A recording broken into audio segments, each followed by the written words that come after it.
Day 40 here. It's almost the 4th of July, and this is when we celebrate why America's number one. See, every other nation in the world, to the best of my knowledge, right, it depends upon, shared racial, religious ties, people, tied together by history and heritage, but not the United States. You can just come to the United States and you can immediately become American. So Christopher Caldwell makes this point in his book, The Age of Entitlement. Right, Americans in recent years, right, we didn't used to boast about this, but recent years, Americans have been fond of boasting that unlike most nations, where it is heritage, history, and race that bind people together, the United States is a place that one can belong to regardless of your background. Anyone can come here and become American number one. Number one, right? Now, there is a reason that almost all other nation states are not multi-ethnic, right? There's a reason why most of those who have tried to become multi-ethnic countries have failed. In fact, we don't have any examples in history, to the best of my knowledge, where you have a nation state that's built up by one particular people, and then that people become swamped, and most of the population comes from completely different people, and there isn't, massive turmoil and bloodshed. So we don't have any kind of shared heritage, history, racial or religious ties anymore in the United States.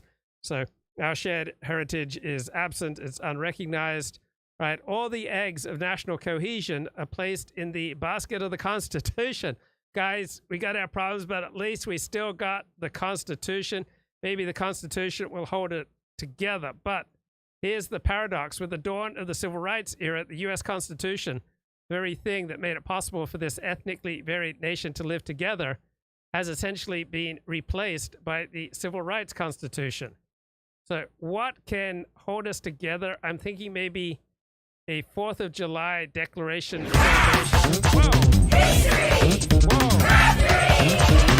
Welcome to Craftory, Crafts plus History by PragerU Resources for Educators and Parents. Today is special because I've got friends with me, Will. Hello. And Amala. Hi. All right, you two, do you have any idea what we're doing here? I have no idea. Good! Today is a little bit different than a regular Craftory because instead of a craft, we're actually hosting a 4th of July declaration ceremony for you. Have you ever heard of a 4th of July declaration ceremony? No. I haven't. You haven't because it's something very unique to PragerU. This is a party that you can have at home with your family and friends. It's a ton of fun and it's really special to do for our nation's birthday. Okay, here's what you need.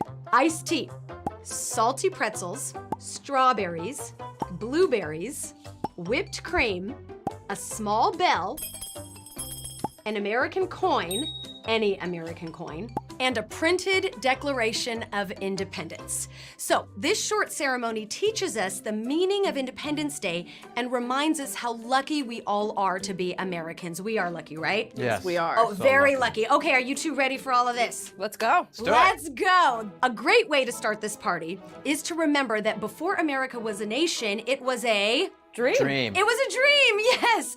It began with the Pilgrims in 1620 who fled Europe so they could be free. I think they meant to say that before the United States was a nation state, it was a nation of a particular people, right? At the time of the Declaration of Independence, Americans were 85% from England, right? So the United States of America was created by a particular people with a particular people in mind, right? They created the United States not for the world's refuse, but for themselves and for their posterity. Free to practice their religion as they saw fit. They built lives in a land with limitless opportunities. About 150 years later, Americans were ready to break away from the old world.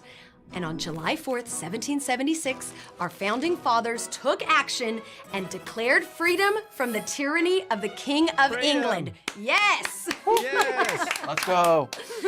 Now, America. we cannot forget that thousands fought and died for the freedom and liberty we have now, and that's where we are. So, Wait, did thousands and hundreds of thousands die for the freedom and liberty that we have now, like the freedom to be trans and to have same-sex marriages? Or did they die for a particular people?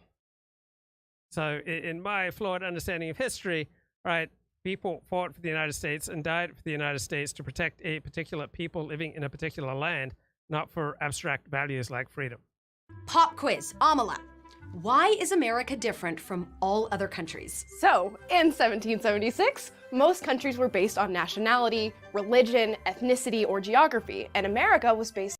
Wow, how primitive is that? Man, just imagine having a nation state based on shared heritage, right? I mean, that's the way the United States was until the 1960s, right?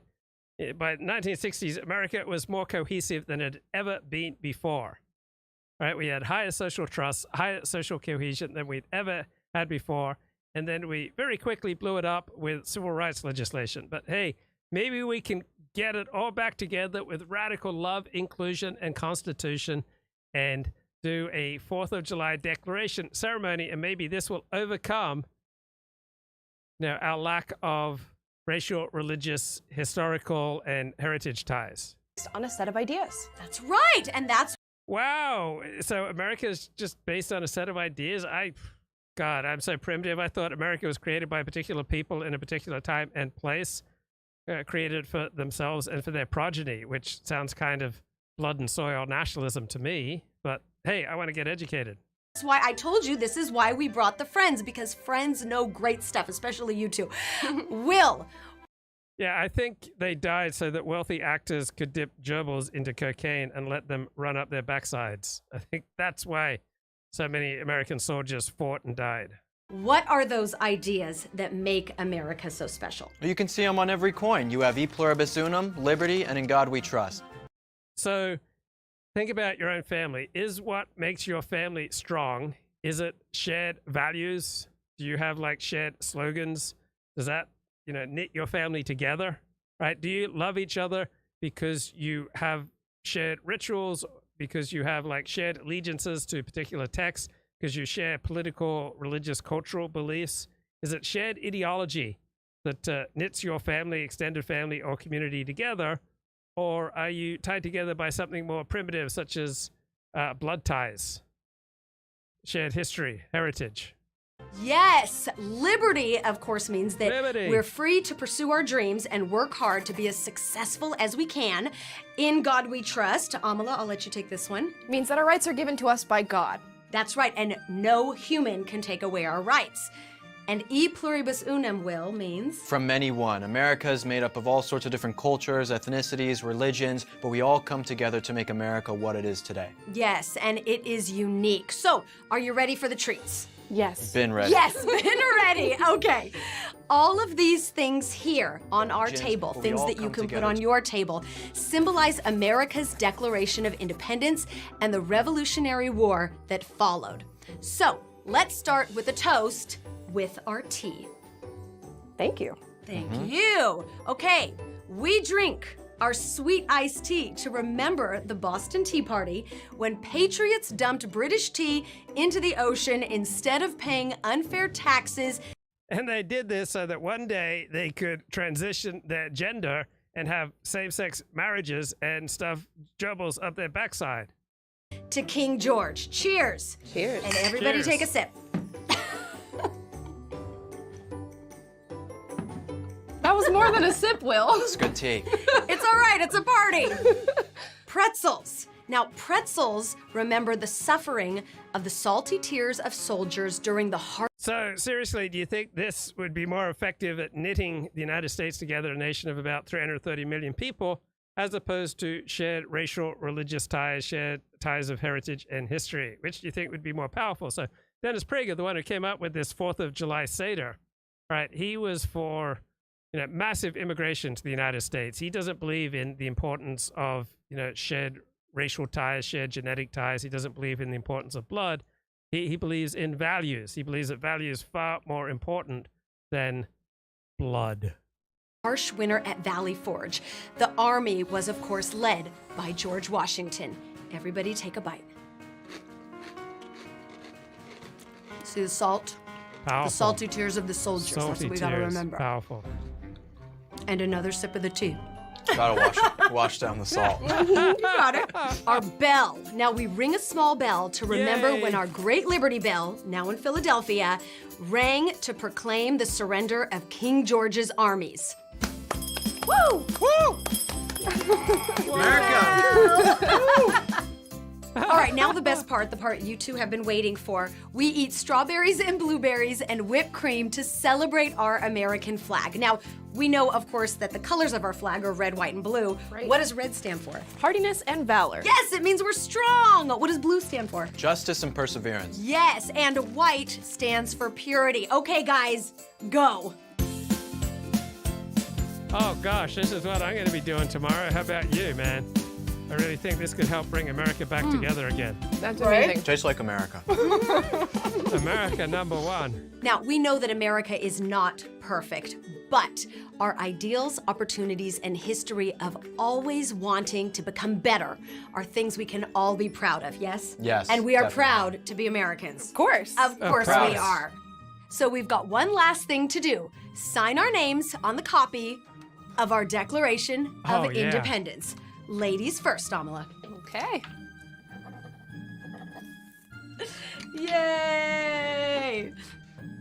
Jill, that is a fantastic signature. Yes! And that is our 4th of July Declaration ceremony. But Okay, so compared to primitive ties of, religion, race, history, heritage, I mean, what do those traditional ties, how do they compare with something like a 4th of July Seder? Man, that's powerful. Well, the doggone problem, guys, is the left is destroying American identity. And how do I know? Because Dennis Prager told me so.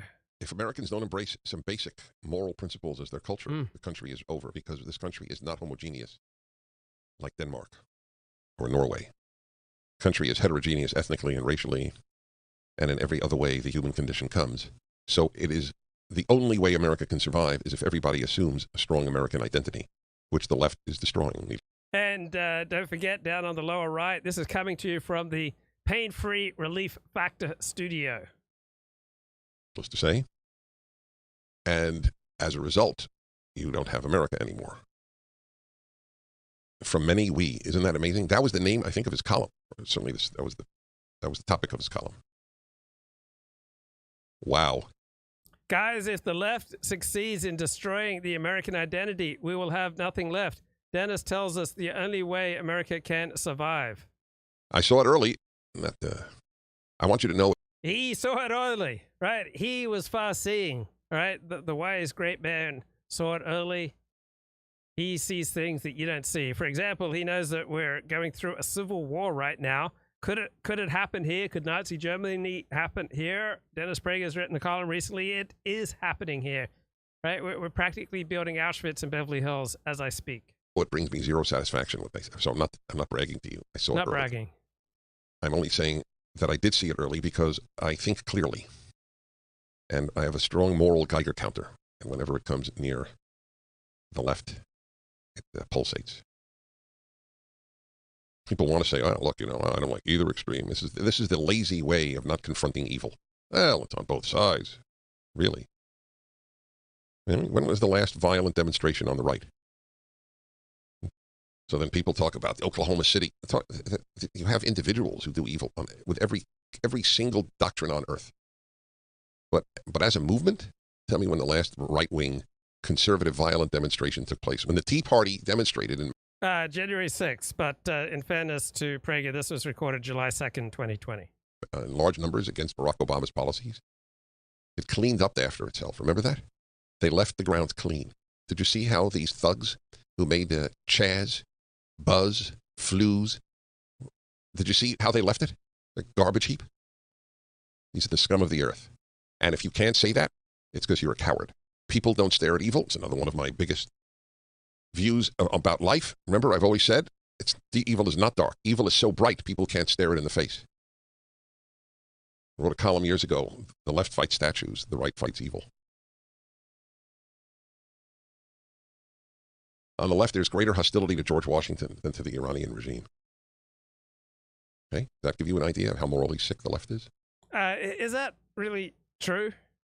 I really haven't encountered that many leftists who are actively hostile towards George Washington. I mean, I'm sure there are some, and there are some who are actively hostile towards the Iranian regime, but most leftists, like most rightists, they have other priorities than some bloke from 270 years ago and a regime in Iran. I don't know what stops people from the realization. I don't. I really don't. Well, I don't fully. I do partially. The intimidation of the left, the indoctrination is so acute that the fear, oh my God, I can't side with the right. That's what it is about, let alone with Donald Trump. Okay, so let's get some background on this. Like, where's it coming from? So Dennis Prager, he does not believe in leaders, guys. He's just a humble servant of the truth. He has no interest in power. He has no interest in being a leader. He said on the radio June 28, 2011, about his time running the Brandeis Bardeen Institute from 1977 to 1983. Dennis said, individuals make and break the world. You know how many organizations I've seen that were great because its leader was great, and then the leader died or retired, and the place became nothing. It just shriveled up and died. Wait, whoops, sorry, I got it wrong. Dennis believes that, leaders are vitally, vitally important. Leaders are everything. I know of what I speak on a personal level, right? Because when Dennis Prager left Brandeis Bardeen, Dennis says, the leader leaves, and the people thought that what was great about the institution was its policies, its methodologies. Doesn't matter who led it. Well, when Dennis left, apparently, when the good leaders leave, the methodologies are useless, all right? Leaders are everything, guys. Methodologies, policies, institutions, nothing without great leaders like Dennis Prager. But on the other hand, March 23rd, 2010, Dennis said, leaders don't make America. Americans make America. I don't want leaders to shape America. God was entirely opposed to having a king. The Israelites asked for a king. Instead, he just wanted the prophets to tell people what is right and wrong and let them lead their own lives. I don't want leaders. I have a leader, God. We lead ourselves in America. The very notion that leaders will lead us is left wing. So Dennis does not believe in leaders, but Dennis really strongly believes in leaders. So which is it? Like, trying to reconcile these. So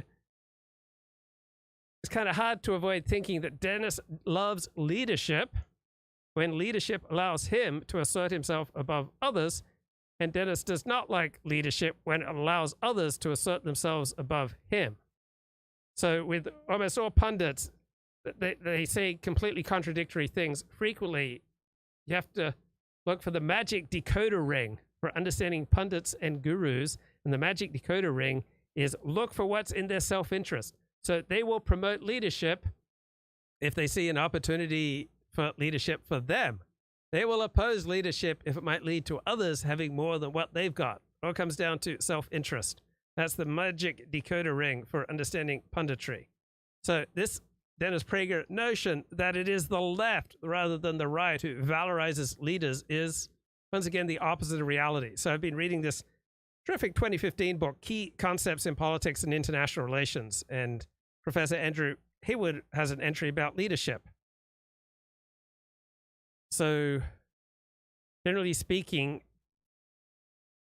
the principal supporters for the power and importance of leadership have come from the political right. Why? Because the right is strongly influenced by a general belief in natural inequality, right? Different people have different gifts. That's a right-wing belief. We're more at ease with hierarchy. And the right has a broadly pessimistic view of human nature and of the masses. So in its extreme form, this is reflected in the fascist leader principle, which holds there is a single supreme leader who alone is capable of leading the masses to their destiny.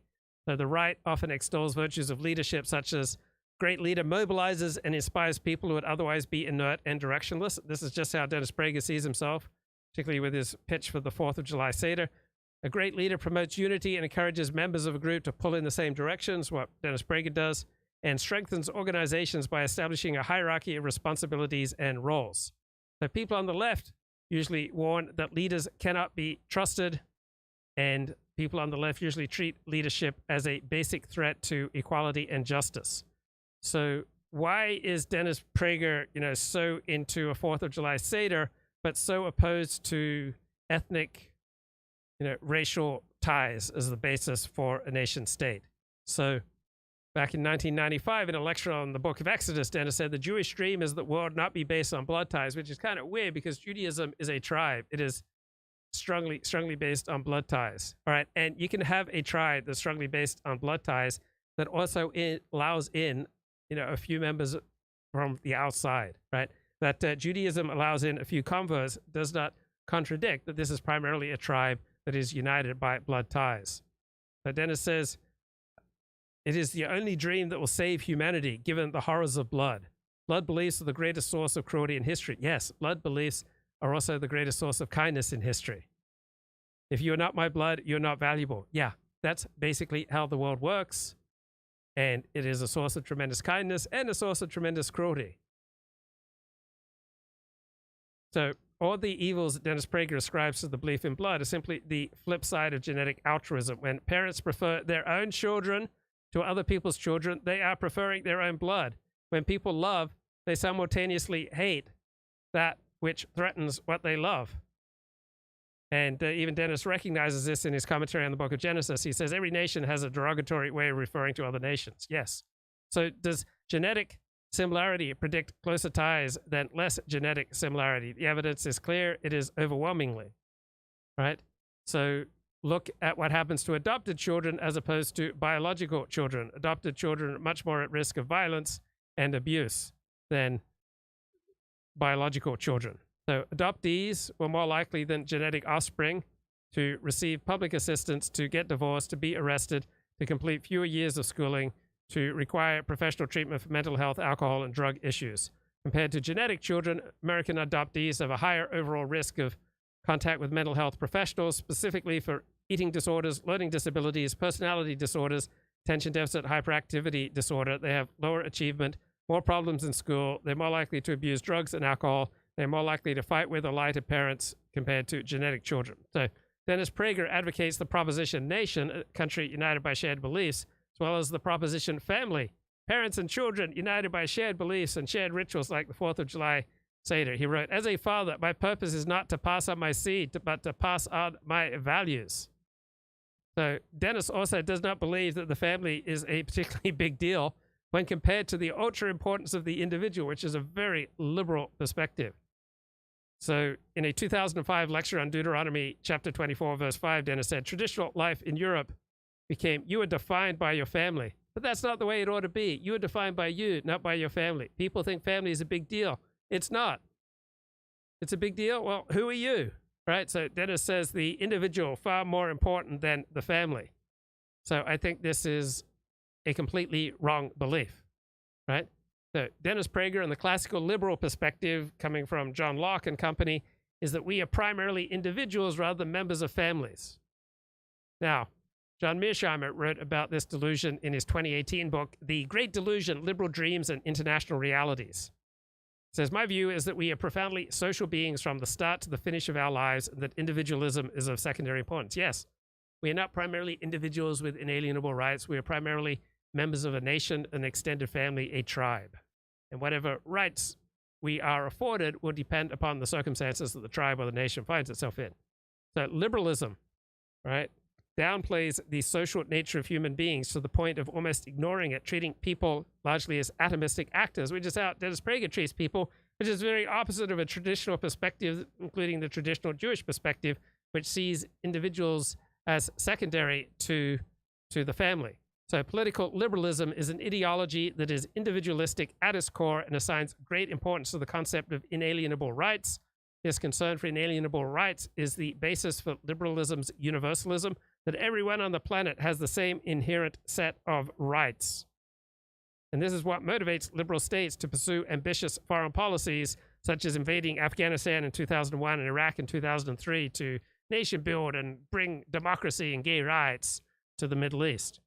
So public and scholarly and media discourse about liberalism since World War II places enormous emphasis on human rights, right? Human rights have come to define the most elevated aspirations of both social movements and political entities, state and interstate. They evoke hope and provoke action. Why has there been such enormous enthusiasm for human rights starting in the 1970s? Because leftists grew disillusioned with socialism and communism. They grew disillusioned with real-world politics, They wanted an illusion that they could embrace, not that you can really have human rights outside of a state, right? A state can afford rights to its citizens. That's about the extent of human rights. But pursuit of human rights is a narcotic. It's an illusion. It's an intoxicating dream for leftists who become disillusioned with real-world politics.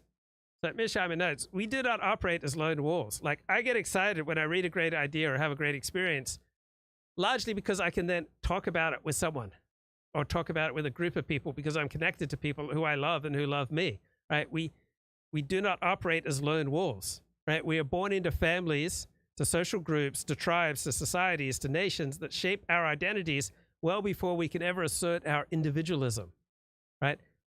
If we're halfway normal, we will develop very strong attachments to our family, to our group, to our tribe, and we will usually be willing to make great sacrifice for members of our in-group, right? We are tribal at our core.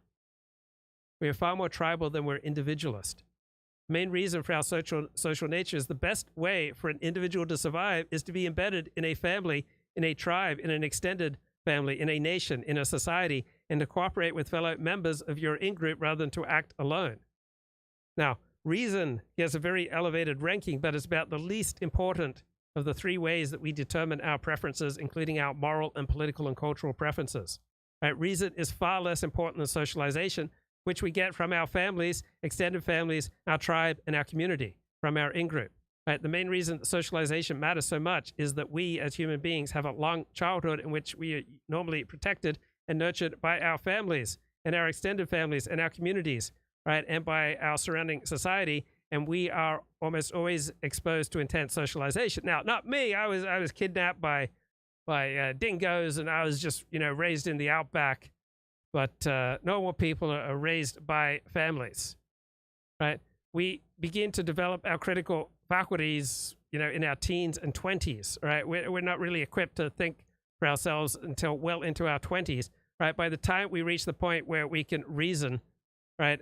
Family, society, community have already imposed such an enormous value infusion on us that to think that our reasoning can outdo our socialization is absurd, right? The individual is also born with innate sentiments and proclivities that strongly influence how he perceives, thinks, and experiences the world around him. So people have very limited choice in formulating a moral code because so much of their thinking about right and wrong comes from inborn attitudes and socialization. So I believe John Mearsheimer is right here. I believe that Dennis Prager is just another guru spouting pseudo-profound nonsense. James Kirkpatrick argues, nor can any real family hold together on the ground of ideology. We love our parents and our children because they are ours, not because we agree with their views of the Constitution. So what best predicts a child's educational attainment, along with its future income and family stability? Blood or home? Times of London reported, nature, not nurture, is the main determinant of how well children perform at school and university. So I read this on Lawrence Oster's side about Dennis Prager. He has a bizarre anti-biology approach to all ethical matters. He considers racism the most grievous human sin throughout history, and so anything at all that even acknowledges race as a reality is offensive to him.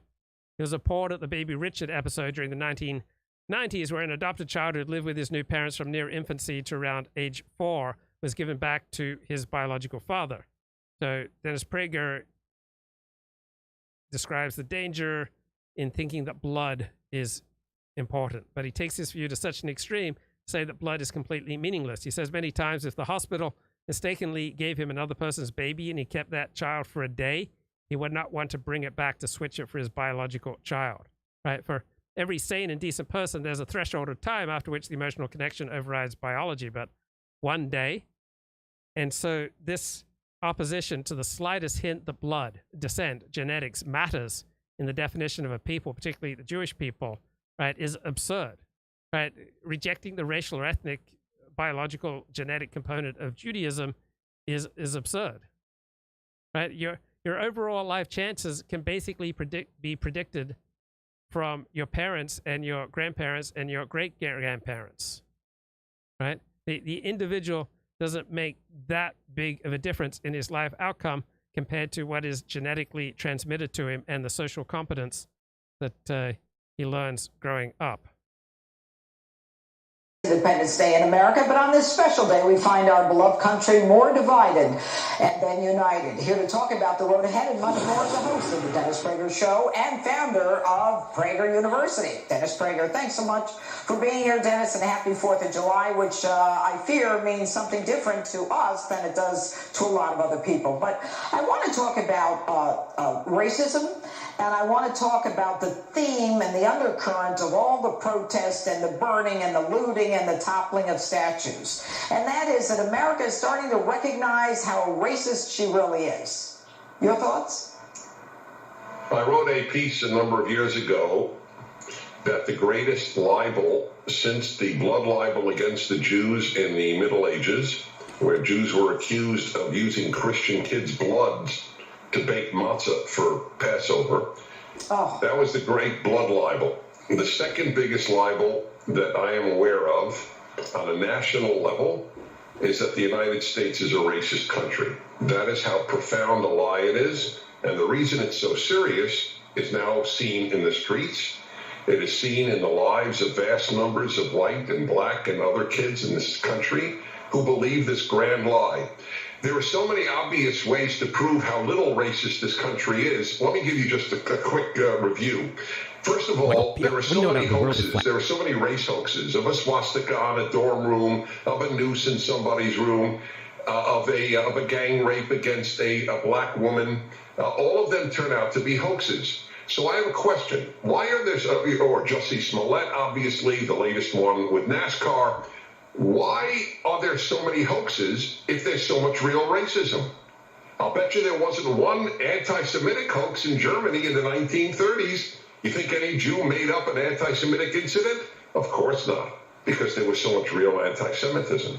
You make up stuff when the real stuff doesn't exist. How about this? 2 million black Africans, I'm not even talking about North Africans who were Arab, black sub-Saharan Africans have moved to the United States in the last 50 years, been incredibly successful, one of the most successful immigrant groups. Why would black Africans move to a country that is racist? Are they stupid? Are they suicidal?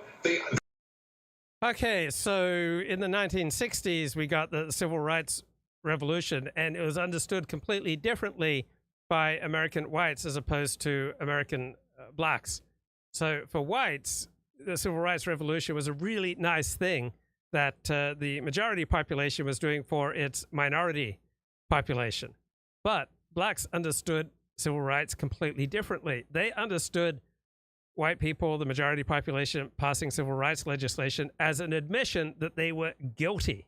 And talk of reparations. All right, white people think that by discussing reparations and possibly, giving reparations to American blacks, that would just be a really nice thing to do. But it will just be more evidence to blacks that white people are guilty. So for white people, the majority population, they thought by extending civil rights in the 1960s that they were affirming the moral principles of the U.S. Constitution, extending its principles to the American South where they'd never really been applied. This is Christopher Caldwell writing in The Age of Entitlement. But he said, black people are the most zealous among the civil rights activists of all races, saw whites as having entered a guilty plea in the court of history, right? That's how it's perceived by the most zealous civil rights activists, that by passing civil rights legislation, the majority population is entering a guilty plea in the court of history, and thus, completely repudiates the moral posturing on which the good name and good conscience of their constitutional republic had rested. Essentially, you are replacing the historical Constitution of the United States with a new constitution, the Civil Rights Constitution. And so when people talk about passing reparations for American blacks, the majority population think, oh, this is just a really nice, generous thing to do. But the zealous activists of all races, along with American blacks by and large, will see this as just further evidence of whites entering a guilty plea in the court of history. But what about France, right? France maybe just needs more love and inclusion and more emphasis on the Constitution. That's what the Financial Times has to say here. Come on, right? France needs a new social mission. By the editorial board. The senseless rioting that has brought mayhem to towns and cities across France shows signs of abating, although it could easily flare up again. The violence was sparked by the shooting dead by a policeman of a 17-year-old boy Nal Mertzuk as he accelerated away from a police check. The flames spread with alarming speed, fanned by social media, and shone an unforgiving light on deep-seated social tensions and political polarization. These problems require a comprehensive and sustained response from President Emmanuel Macron and his government.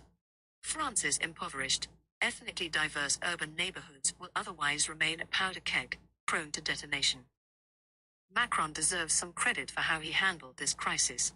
Early on, he showed empathy for the dead youth, describing his death as inexcusable and inexplicable. The president's opponents and police unions decried these terms as a violation of the presumption of innocence and a betrayal of the police. But it was imperative to try to douse the fire. The government, including hardline Interior Minister Gérald Darmanin, have followed the president's lead and avoided inflammatory language. Macron also resisted demands to impose a state of emergency, which could have made things worse, while mobilizing vast police resources to contain the unrest. Macron's Jupiterian approach to power over 6 years has done much to inflame public opinion. But it is his opponents on the right, far right and far left who have exploited this crisis to fight their culture wars. Far-left leader Jean-Luc Mélenchon refused to appeal for order, showing it is not just one extreme that endangers the Republic. The victim's family, France's football team, and other celebrities showed more responsibility by pleading for calm. No grievance can justify a rampaging mob engaged in senseless violence. Ramming a burning car into the home of a district mayor south of Paris was pure criminality. Looters must face justice. Parents share responsibility for allowing thrill-seeking teenagers to join in. But France must address the causes of the sense of injustice and abandonment by the state in many communities, which are partly of Macron's making. France.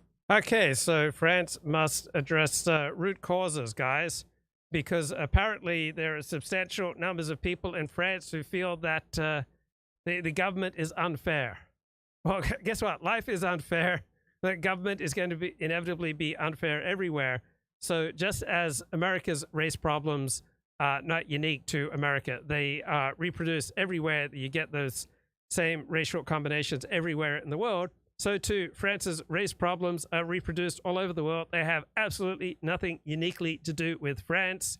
All right, so people who are prone to committing astronomical rates of crime and destruction in France, similar people, all right, are also committing astronomical rates of crime and destruction in the United States, in the United Kingdom, in Australia, in other parts of the world. So this idea that there's something, uniquely horrible about, what's going on in France, and if they just, had more inclusion, just created more opportunities, is absurd. Only country where police brutality against black or ethnic minority men has sparked major unrest. Okay, so when the United States was testing out nuclear weapons in the mid-1940s, they did that near Mormon communities. Why did they test out nuclear weapons near Mormon communities? Because they knew that Mormon communities were incredibly patriotic and would not make loud complaints about the downsides of having, nuclear weapons exploded next door to their community. So different people react to provocations differently.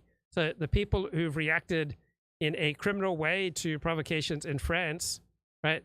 Same type of people react in a criminal way frequently to provocations in Australia or in the United Kingdom or in the US, all right? This really has nothing to do with France not doing enough affirmative action.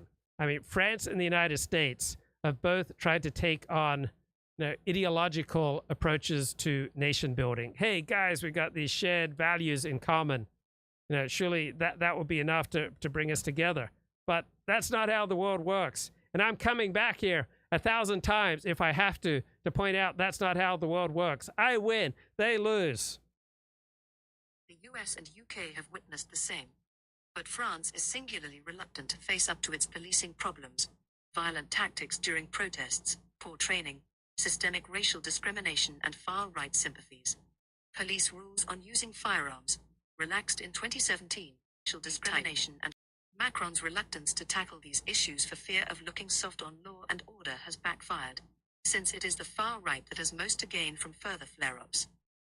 Macron, and the French political elite, have also failed to give proper attention and resources to the poverty, crime, racial discrimination, and educational underperformance that still pervade the banlieue. There are no simple solutions. Look, we don't know the root causes of crime, right? There are no effective, proven methods for reducing crime by addressing root causes.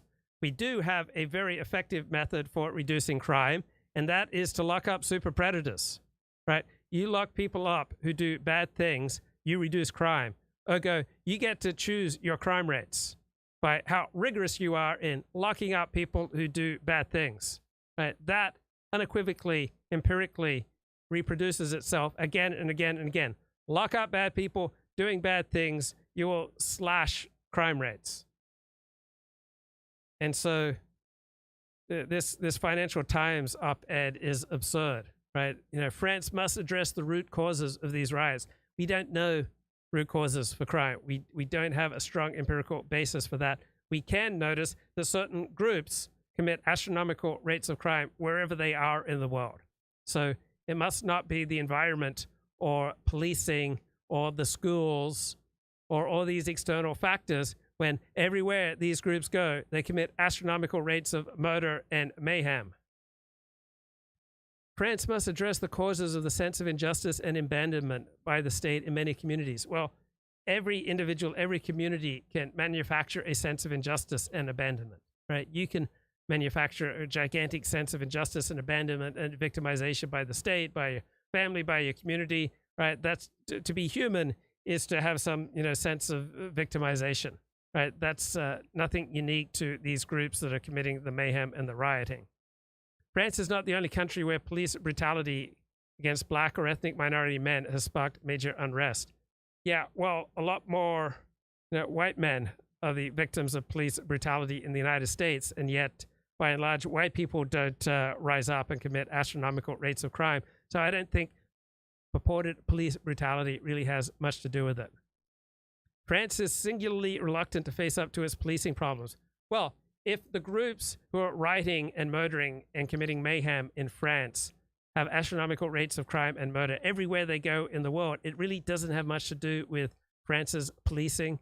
Doesn't really have much to do with France's police's violent tactics during protests or their lack of training or systemic racial discrimination or their far-right sympathies or police rules on using firearms relaxed in 2017, right? The groups that are rioting and murdering and committing mayhem in France right now are doing the same thing when they have the opportunity in the United Kingdom and in the United States. So there's nothing unique here about France's reluctance to tackle root issues. Right? There's nothing unique about America's race problems. Right? Everywhere in the world with America, the races that constitute America have similar problems, right? Absolutely nothing unique about America's race problems. The races that combust in crime and mayhem in the United States do the same thing wherever they are in the world when given the opportunity. But according to the Financial Times, Emmanuel Macron and the French political elite have failed to give proper attention and resources to the poverty, crime, racial discrimination, educational underperformance that pervade these French hellholes. Well, there's no external answer for the low quality of life in some of these French ethnic communities. Either these various ethnic communities in France, the United Kingdom, Australia, the United States, they pick themselves up and start lowering the amount of murder and torture and rape they commit, or they will continue to create for themselves just absolutely horrific communities. Right? The answer is not outside of these communities. Right? The answer comes from inside these communities. That's the only answer. But maybe we just need a 4th of July Seder plate. Here's a lovely rabbi. 3 months ago, I sat in the same seat with the same Seder plate as the rabbis and I created videos for our congregation for Passover. Now I am holding the Seder plate again, very purposefully, as it is almost July 4th. And I'm thinking of an incredible article written 3 years ago, in 2017, on July 2nd, by Alan Burdick and Eliza Bayard, who suggested that what we need for what we need for the 4th of July is, like Passover, a Seder. You can read the entirety of their article, which I think is very meaningful. And in fact, I'll be speaking more about it tomorrow night, Friday night, July 3rd, 2020, as I expand upon their suggestion. But at this moment, I want to suggest that we ask each of ourselves, what is it about Passover that we can take with us to the 4th of July? We enjoy getting together, but we also have some serious conversations about our role and the responsibility of making freedom realized in our country. And also, perhaps, what are the symbols that we could put on a proverbial Seder plate for the 4th of July to symbolize what it is that we yearn for, once again, in our country? This is an unusual time vis-a-vis coronavirus, but it's not necessarily, unfortunately, an unusual time. Okay, this was recorded July 2nd of 2020. Here's another wonderful example of a 4th of Everybody July for coming today. Thank you everybody for coming today. And we're doing something different. The 4th of July usually is associated with being in a park, eating hot dogs, and hamburger and fireworks. But fireworks we can still do after we finish here. Like we. Yeah, that looks awesome.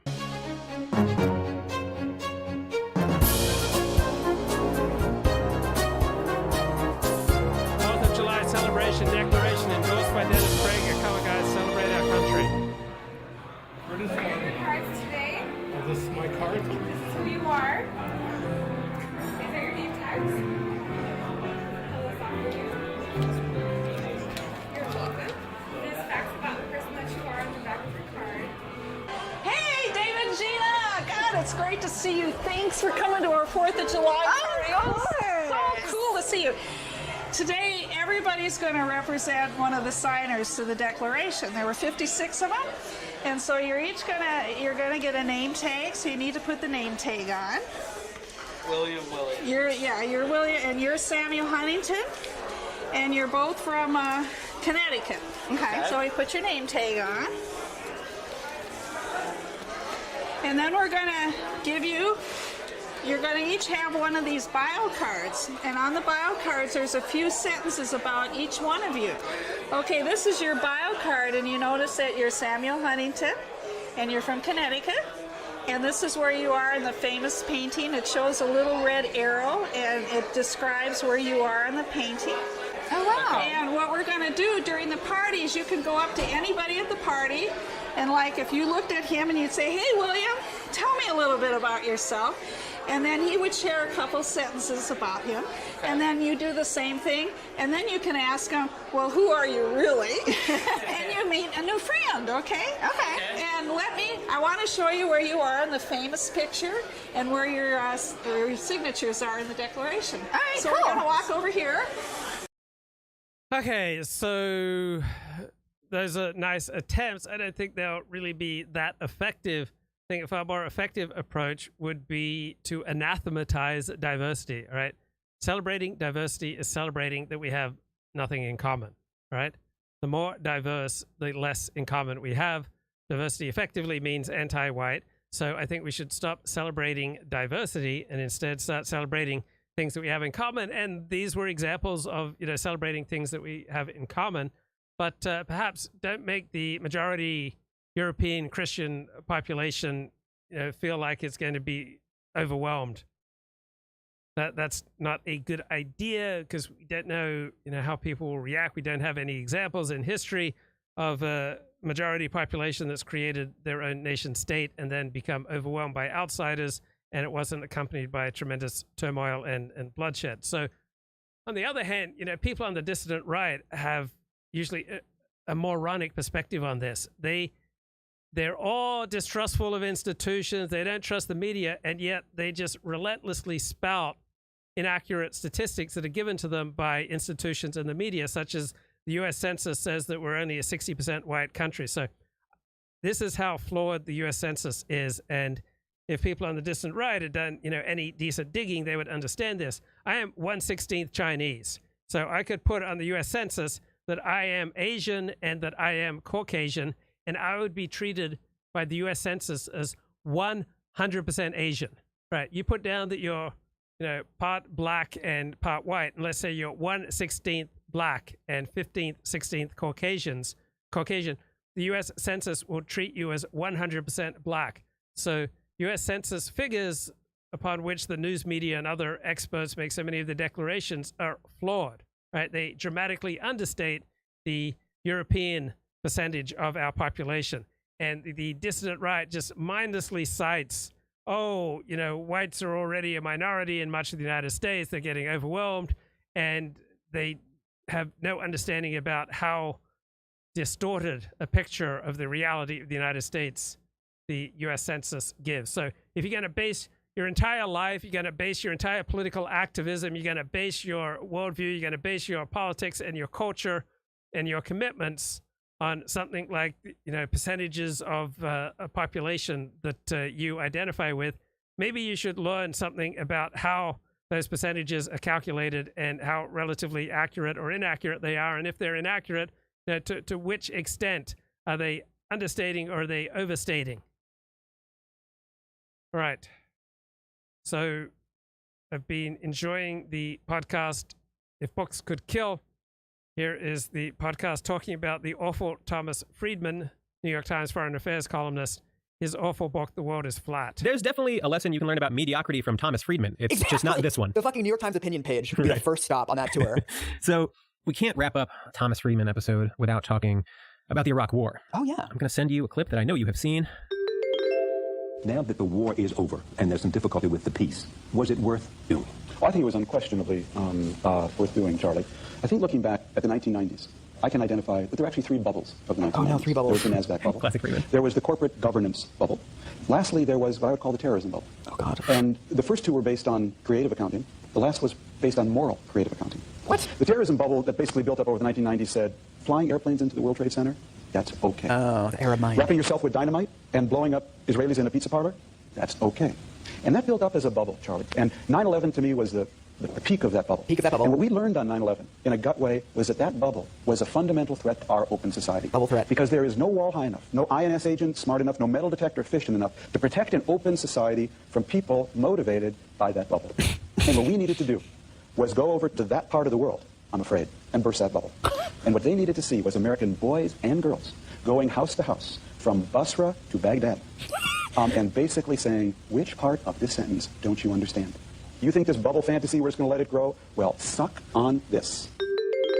He's really cooking there. This is another thing that you wouldn't understand is funny until you've read the whole book. But when he says like three bubbles, I was like, Tom, you son of a bitch. You've done it again, Tom. Can't stop him. You can't stop him. At all times, he's thinking of metaphors. But also, it's the same thing where it's completely fucking incoherent what he's saying. He's basically saying, like, Muslims have a culture of violence. Mm-hmm. And so we're going to go over there and bomb them to fix their culture? This clip is somewhat famous because he is literally characterizing the Iraq War not as an effort to oust Saddam or to protect anyone from WMDs, but to enact revenge on the Muslim world for fostering illiberal ideas. Yeah. And I think that was so like revelatory, like he's just sort of putting it on the table and being like, yeah, this was revenge on Muslims. Right. Everyone was sort of like, so you fucking admit it, right? Like, because at the time, the justification was all about like saving these populations from their dictator. Exactly. We have to get him out of power to save these people. And it's like, these people are basically fucking animals and we should just like kill them until like they behave better. And keep in mind, this is where Friedman cut his teeth, right? Lebanon, Israel, Middle East expertise, ostensibly. Right. Meanwhile, he was, like many pundits, deeply incorrect all the time throughout this era. Like, he said the Afghanistan war was over in January 2002. Right. Some highlights from his columns over the years. Ooh. In 1999, during the bombing of Iraq, he suggested, quote, blowing up a different power station in Iraq every week so no one knows when the lights will go off or who's in charge. Okay, that'll fix it. In 2005, he wrote about Iraq, quote, if they come around, a decent outcome in Iraq is still possible and we should stay to help build it. If they won't, then we are wasting our time. We should arm the Shiites and Kurds and leave the Sunnis of Iraq to reap the wind. Yeesh. A couple months into the Afghanistan war, he wrote, quote, think of all the nonsense written in the press, particularly the European and Arab media, about the concern for, quote unquote, civilian casualties in Afghanistan. Quote unquote. It turns out that many of those Afghan civilians, again in quotations, were praying for another dose of B-52s to liberate them from the Taliban, casualties or not. Oh. A, he's sort of mocking the idea that there were civilian casualties, presumably being like, oh, come on, they were terrorists or something. But then at the same time, saying that civilians wanted this to happen. Yeah, it doesn't make sense. It doesn't make sense. There's like this fundamental contradiction. And all this I bring up because a good chunk of the final chapters of The World is Flat is dedicated to Friedman's belief that the ostensibly insular culture of the Muslim world is a threat to globalization. Wait, really? Yeah. He's got like a Huntington turn at the end? It's in his final chapters titled The Muslim Question. Oh. No, I'm kidding. You got to be careful, Peter. That actually sounded pretty real. That actually sounded pretty plausible. Sorry. He calls the Muslim culture an unflattener. And he talked at length about how this is something that the Muslim world needs to reckon with. I think that his writing about the Iraq War and about the Middle East and war in general is actually really illuminating because the through line between his war coverage and this book is that his primary goal revolves around retaining American hegemony in the coming century. Right. Like at first glance, you might think that there's a tension or inconsistency here where like this guy's writing about our interconnectedness with the rest of the world, but then he's championing these brutal campaigns of vengeance in the Middle East. But I actually think it starts to make sense once you realize that his primary concern is American power. Right? He's not writing this book as like a student of technology or something. He's writing it as someone who wants to ensure American supremacy, whether that means funding science education or destabilizing the Middle East. He's also doing a very similar thing to Nudge, where he's pretending to be doing this cool, descriptive project. Like, this is just how human nature works. I'm like, we should make policy according to human nature. But then once you get into the guts of it, it's like, oh, actually, we should do a bunch of like crazy libertarian shit, right? Like underneath it is this extremely ideological project. Right. And it seems like he's doing the same thing. Like, I'm just describing how the world is becoming more interconnected. And then whisper voice, like, the Muslims are really the problem with this. Right. Like, that doesn't follow from the premise at all. No. I mean, he has all of these ideas about like how interconnectedness will foster peace in the long term. And then he gets to this section of the book that's like, now let's talk about how Muslims are a big wrench in all of this. Right. I'm going to send you something that is so long. And I'm sorry. God, Peter. I can't do the episode unless we say it. And you make me go all the way through this fucking excerpt. I'm going to say something before this. I don't even know if it makes total sense to put it here in at the end of this episode. But, and I want you to listen to what I'm saying because we've read a lot of excerpts here.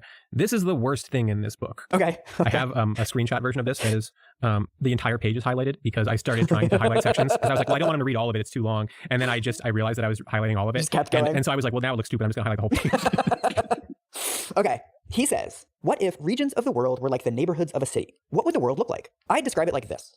Western Europe would be an assisted living facility with an aging population lavishly attended to by Turkish nurses. The United States would be a gated community with a metal detector at the front gate and a lot of people sitting in their front yards complaining about how lazy everyone else was, even though out back there was a small opening in the fence for Mexican labor and other energetic immigrants who helped make the gated community function. Latin America would be the fun part of town, the club district, where the workday doesn't begin until 10 p.m. and everyone sleeps until mid-morning. It's definitely the place to hang out, but in between the clubs, you don't see a lot of new businesses opening up. Except on the street where the Chileans live. The landlords in this neighborhood almost never reinvest their profits here, but keep them in a bank across town. The Arab street would be a dark alley where outsiders fear to tread, except for a few side streets called Dubai, Jordan, Bahrain, Qatar, and Morocco. The only new businesses are gas stations, whose owners, like the elites in the Latin neighborhood, rarely reinvest their funds in the neighborhood. Many people on the Arab street have their curtains closed, their shutters drawn, and signs on their front lawn that say, no trespassing, beware of dog. India, China, and East Asia would be the other side of the tracks. Their neighborhood is a big teeming market made up of small shops and one-room factories, interspersed with Stanley Kaplan SAT prep schools and engineering colleges. We're like halfway through. Nobody ever sleeps in this neighborhood. Everyone lives in extended families, and everyone is working and saving to get to the right side of the tracks. On the Chinese streets, there's no rule of law, but the roads are well paved. On the Indian streets, by contrast, no one ever repairs the streetlights, the roads are full of ruts, but the police are sticklers for the rules. You need a license to open a lemonade stand on the Indian streets. Luckily, the local cops can be bribed, and the successful entrepreneurs have their own generators to run their factories and the latest cell phones to get around the fact that the local telephone poles are all down. Africa, sadly, is that part of town where the businesses are boarded up, life expectancy is declining, and the only new buildings are healthcare clinics. Fucking hell, Peter. It's so fucking annoying. It's like, just say what you mean, man. It's not even a metaphor half the time. He's just describing, like, he starts off with like the assisted living facility and the gated community, and you're like, okay, this is a metaphor, I guess. Right. By the end of it, though, he's just describing the countries in the African neighborhood life expectancy is declining. Like, you don't need the metaphor. Just say life expectancy is declining in Africa. What the fuck is this, dude? Right. And like, there's no rule of law in the Chinese neighborhood. You're just talking about China. Right. You don't need the neighborhood thing for that. And like, the Arab street is a dark alley, except for Dubai, Bahrain, Qatar, and Morocco. Like, this is not, you stop doing the metaphor, please. Yeah, I think what you said earlier is right, that like, it's not clear that he knows how metaphors work. Right. Like, metaphors are supposed to simplify situations or like describe the nature of something. To say that like the factory was hell, it condenses all of this other information. But if you're gonna say the factory was hell, and like hell, it was hot and loud and everybody hated it, you don't need the middleman at that point. You're just describing the factory. The factory was like a neighborhood where my boss was yelling at me all the time. It's not a metaphor. It's not really a metaphor. Yeah. These are the sorts of like little things that you encounter in Friedman's writing all of the time, wrapped up in what we haven't even discussed as the most ethnically insensitive shit I've ever read. Like, are you fucking kidding me? There's parties in Latin America every night. He literally ripped through every region of the world and was like a little bit rude about all of them. Yeah. Look, man. This also just like isn't smart. He's just like repackaging conventional wisdom bullshit. That's why I thought it was worth ending on it, A, because we have to talk about it. Okay, so what's going on with Vladimir Putin? We've got Stephen Kotkin here. This. You often call Putin's regime empty but yet strong. As of June 27, 2023, today's day, is this still the case? Yes. What we saw is that the aura, the mystique of the Putin regime was already severely damaged by the failures in Ukraine. He lost his aura, the magic of power, the sense that he was smarter, knew more skillful than anybody else. He lost this because of Ukrainian courage and ingenuity in resisting the Russian aggression. But he still holds the levers of power. He still sits in the Kremlin. He still controls the FSO. He still controls the National Guard. He still controls the key areas of the regime that protect his power.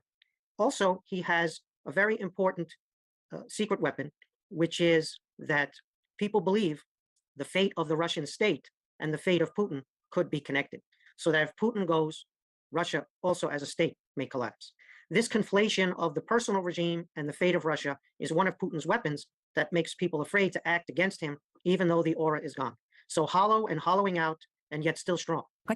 Nevertheless, considering what took place, what do you think it means for Vladimir Putin? Will it change his way of governing? He's in trouble. He staged a referendum on his regime, unintentionally. Prigozhin's march, the so-called March for Justice, amounted to a referendum on Putin's regime. Authoritarian leaders benefit when people are afraid. They're afraid to act. They're intimidated to voice their opinions and go in public because the cost is so high. What we saw in China with Xi Jinping and zero COVID, and then COVID let it rip, following the repeal of zero COVID, was a referendum on Xi Jinping's rule in China, where everyone discovered what other people think about the regime, not just what they think. This is what happened with Prigozhin, this referendum. It was not something Putin intended, and maybe Prigozhin didn't intend this. But what was revealed was the apathy towards the regime. There was no rallying in defense of Putin's regime. There was no people in the streets claiming that they needed to defend Russia, to defend Putin's rule. And so you saw, for the most part, indifference, apathy. And this was very revealing and can no longer be hidden. It's something that Putin must manage going forward. How does he gain some of the mystique back? How does he gain some of the sense that he's a better ruler and that Russia is better off with him? It's not clear he'll be able to regain the mystique, but as I said, he still holds the levers of power. I will come back to Vladimir Putin's future, but I think for this current moment, it's also important to consider whether Yevgeny Prigozhin's rebellion might have helped the Ukrainian armed forces. Do you think that this is the case? Possibly. The best chance for a Ukrainian victory has always been disintegration of the Russian army on the battlefield with consequences back in Moscow, or disintegration of the political situation in Moscow with consequences on the battlefield. One way or the other, like dominoes.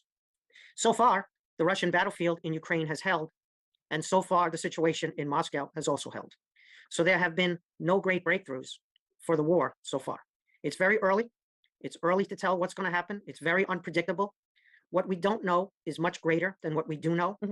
And so we are watching very closely to see if the battlefield holds in Ukraine and if the Ukrainians are able to take advantage of the disarray in Moscow to try to destabilize, unravel the front in Russia.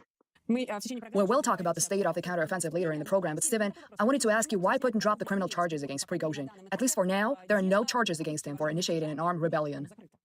This is the most interesting part of what happened. Prigozhin spoke the truth about the war in Ukraine. Prigozhin is a liar. He lies all the time. But in this case, he voiced the truth, and the Russian people heard this truth.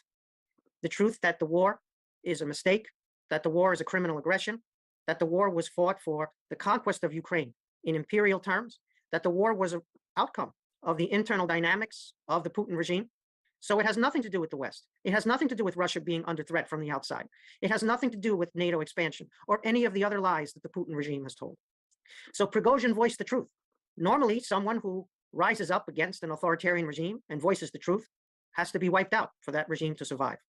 It's very, very revealing that Putin either did not or could not act against Prigozhin. Putin has all the military assets on paper to have destroyed Prigozhin at any moment during this crisis. And yet he was not killed from the air.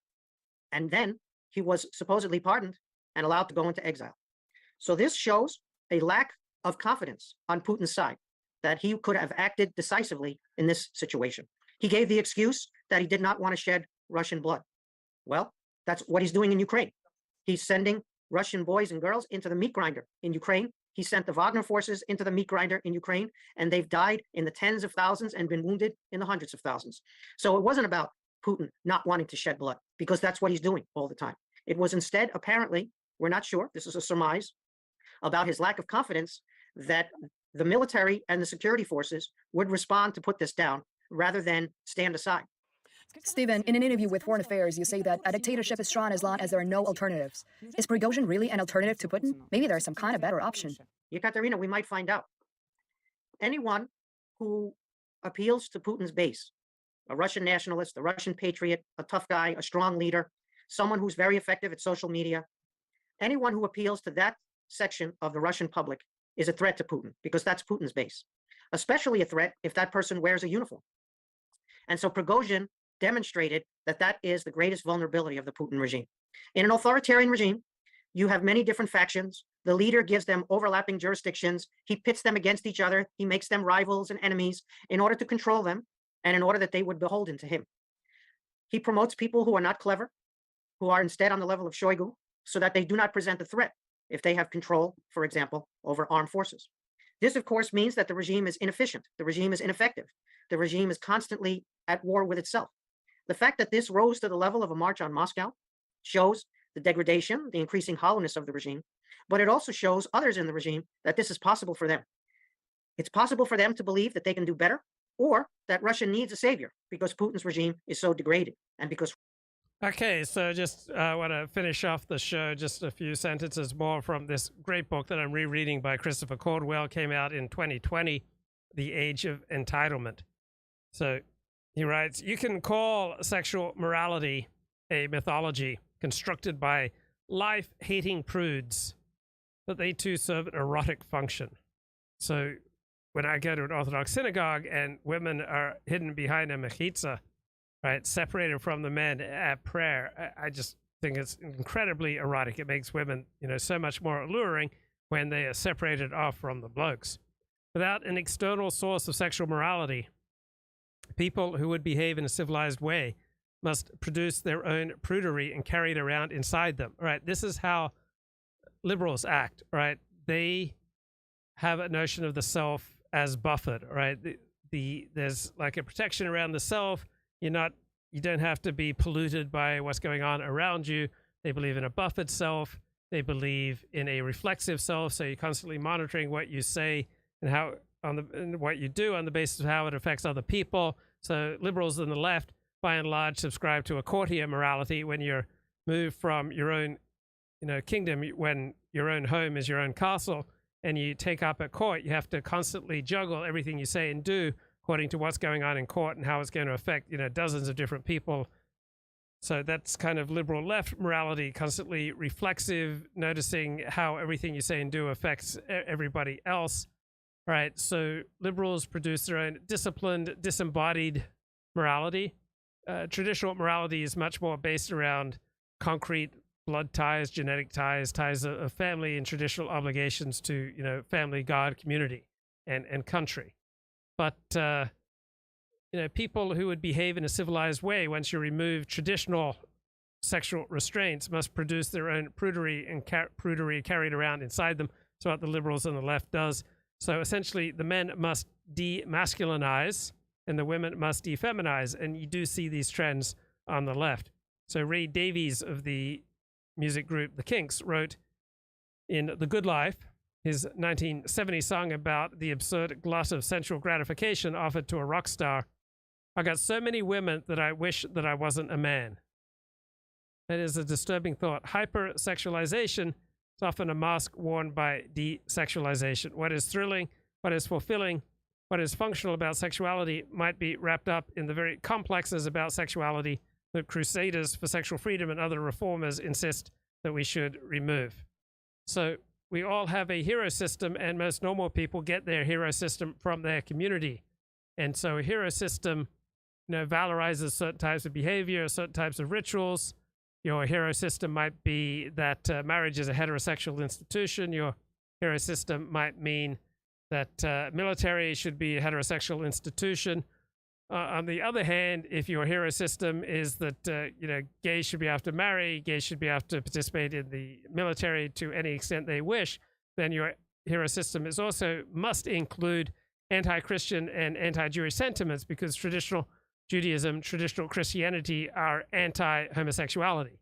So if you're pro-homosexuality, you have to be anti-Judaism and anti-Christianity. If you are pro-Judaism, pro-Christianity, pro-traditional European ways of doing things, then you're inevitably going to be anti-homosexuality. So we all have our hero systems, and they will largely be inculcated in us. All right, we don't usually rationalize our way to our own unique hero system. Right, a lot of good things going on in the chat. Maybe I'll just take a quick look through the chat here, play some of the highlights from Fox News while I review the chat. 3/4 of U.S. industries grew more consecrated.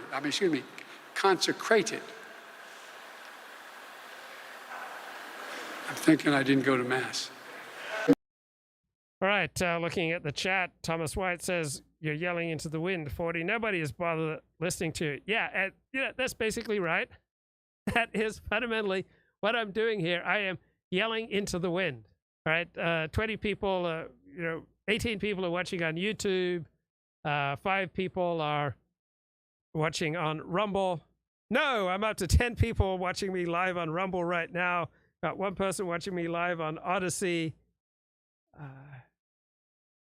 Got 1 or 2 people watching me live on Facebook. 0 people watching me live right now on Twitter. And when this video is turned into an MP3, when this video is all said and done, say in 2 weeks, maybe 500 people will have tuned in to some part of it. So yeah, compared to me thinking this video, this presentation is so incredibly important, life-changing perspectives that I'm offering, right?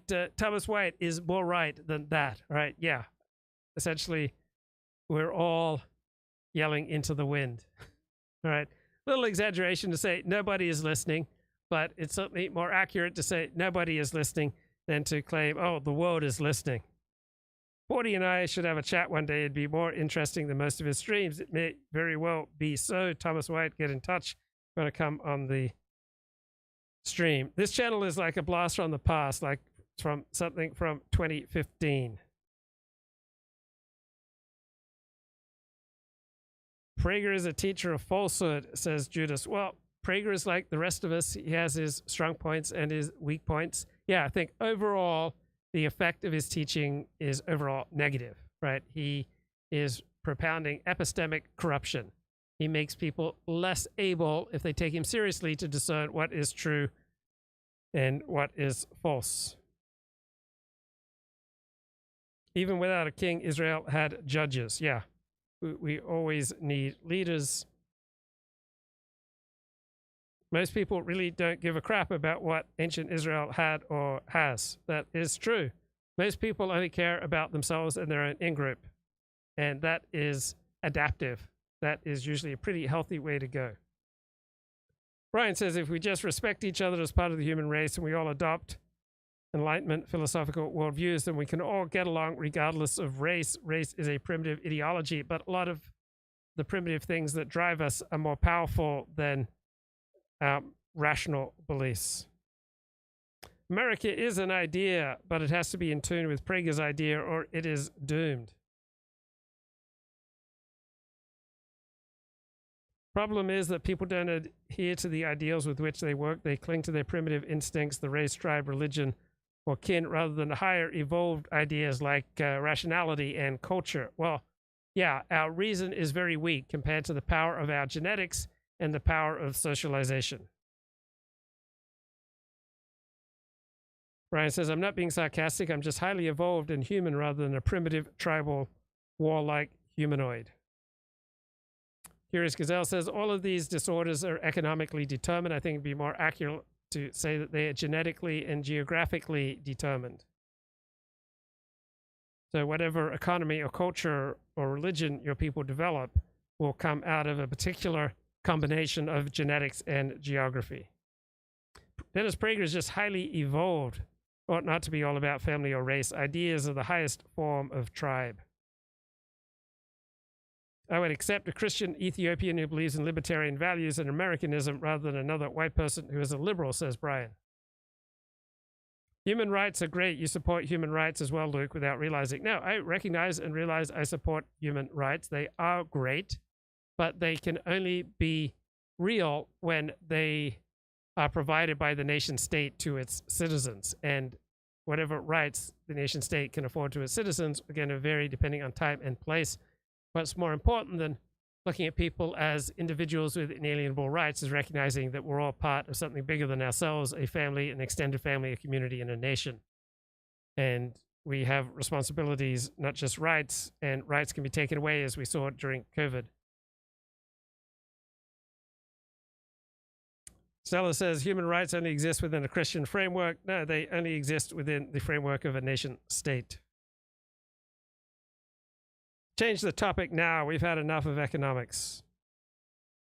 Racism was never a sin in the Bible. Yeah, there are no great rabbis in the Jewish tradition who have written holy books about the evils of racism.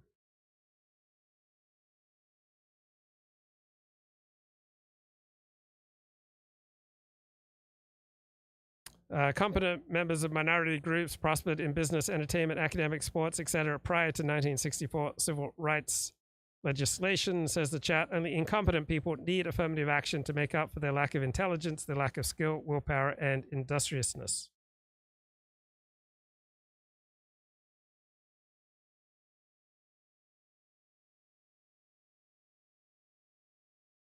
France is going to experience what happened in Haiti all over again. Well, I don't think it will be quite as bad as that. Haiti wiped out, slaughtered every single white person in the country. Didn't they do that twice? Halsey claims that there was a kosher table at the signing of the Declaration of Independence. Is this true? I do not know. Don't make the white folks irate or there will be a kerfuffle. I wish I knew about this anti-white sentiment when I applied for college. There's the chat. Tom Friedman reminds me of Stephen Jay Gould. Yeah. So both overhyped, empty vessels. Why was Stephen Kotkin wearing blue glasses? He's like a cheap version of Richard Dreyfuss. Colored glasses are girly. Oh, he probably got a new younger girlfriend who told him that they look good. When you wear glasses, you wear the face of a cripple. Glasses imply weakness. Prigozhin didn't say anything that Stephen Kotkin is claiming. Media personalities simply don't care if they make up their blabber. Chat says, I love the sexual tension in Orthodox life, especially on the Sabbath. It isn't the quantity of the audience, it is the quality of the audience. I agree.